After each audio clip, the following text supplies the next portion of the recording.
New York parents, you have 3 weeks to get your kid potty trained. So I'm going to need you to lock in and get this done before your kid heads off to preschool or kindergarten.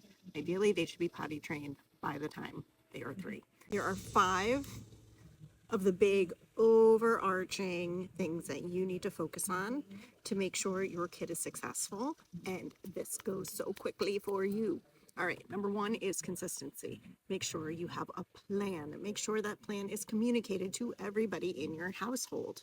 So everybody should be following this plan. I would avoid a day when you're going to have visitors or you're going to be traveling.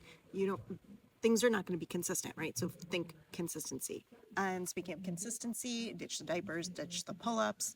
You want to shift to underwear and underwear only. I will allow pull-ups or diapers overnight if needed. Otherwise, no. Number 2 is communication. You want to teach your kid to communicate that they need to use the bathroom. They're going to be going to school. They are going to need to tell an adult that they need to use the bathroom. So how are you going to teach them? This is going to depend on your child's level of language. If they can use words, if they can speak in full sentences, you're going to do that.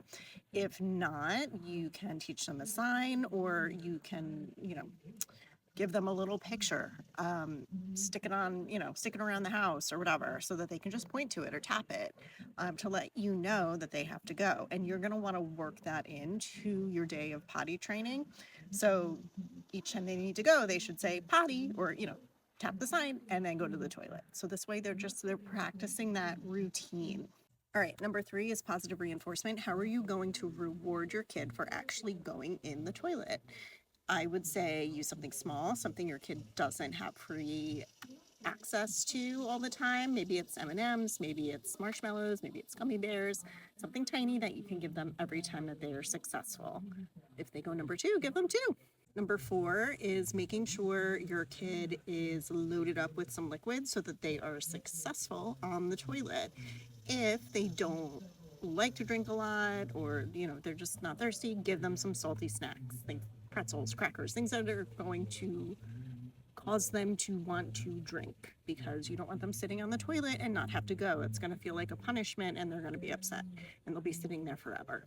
So give them lots of liquids to set them up for success.